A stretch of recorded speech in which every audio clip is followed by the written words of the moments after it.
Look, this celebration is more than important because, number one, it's a moment for people to come together, meaning it's protecting the unity of the people of Ethiopia. That's what's important about the ancient spiritual events that take place.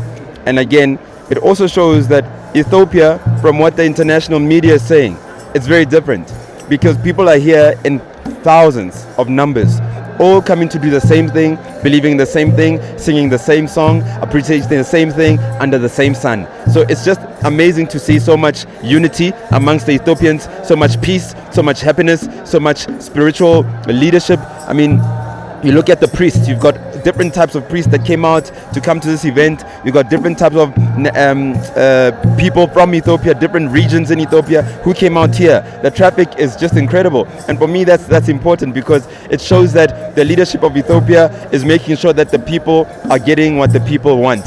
I haven't seen anyone upset. I haven't seen anyone crying. I haven't seen anyone fighting. People are just happy, and that's what makes me happy.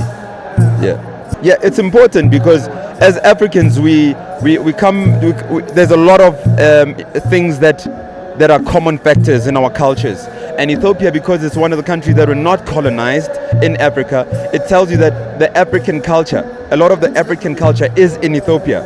And if we want to find ourselves as Africans, we need to look at what Ethiopia is doing and other countries that where the cultures were preserved, because this is a very old culture that was preserved. So Pan-Africanists need to come to countries such as Ethiopia to see where they can take some information about Africa and take it back to other parts of Africa so that Africa can become one.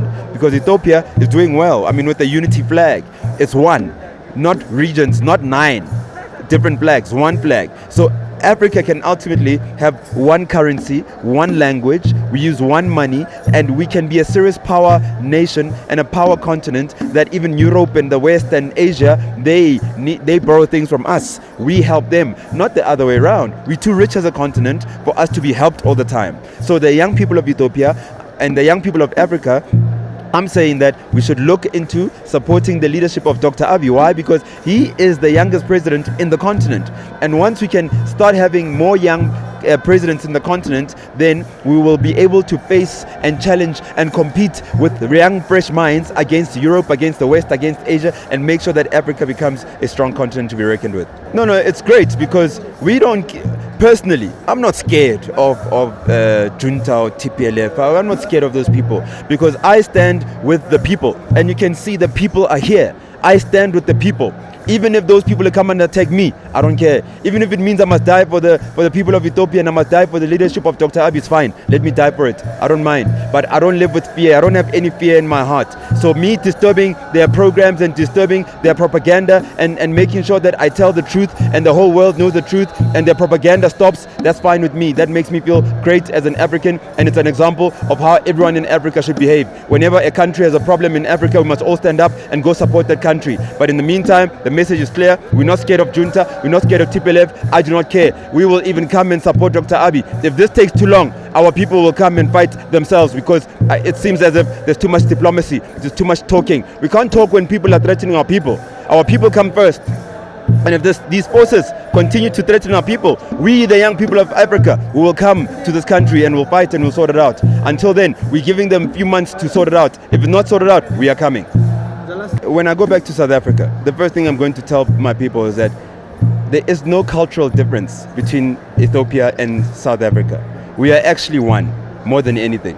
What is important is that we need to respect each other's cultures. People mustn't come from far. Whether they're coming from outside the continent or they're coming from South Africa to Ethiopia, you don't come to countries like this and disturb this culture. This is important. It's ancient. You allow the people. Instead, what your responsibility is as South Africans is to help Ethiopia and other parts of the continent preserve their culture, and by so doing also find your own culture in their culture and make sure that you preserve their culture. Let me tell you, my brother, that it's very sad in South Africa.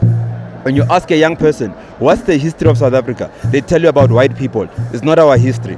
What the colonizers do, they first make sure that they move your history away. They damage your national monuments, your heritage sites. They damage them, and then they give you a new information. And you, because your kids don't know, they think that information is the history of the continent. It's not. So I'm happy that Ethiopia was able to preserve its cultural infrastructure, its heritage, and therefore Africans need to learn from Ethiopia and the priests and everyone else and the culture and the traditional leaders of how to continue the culture and the spirit of our ethnicity as Africans. And we need to learn, because a lot of our countries in Africa, out of 54 countries, 53 countries, at least 52 countries were colonized. We don't know our history as well as we should, and we should come to Ethiopia to learn more than anything. So as Africans, we must just come together and make sure that we bring back this continent to where it's supposed to be.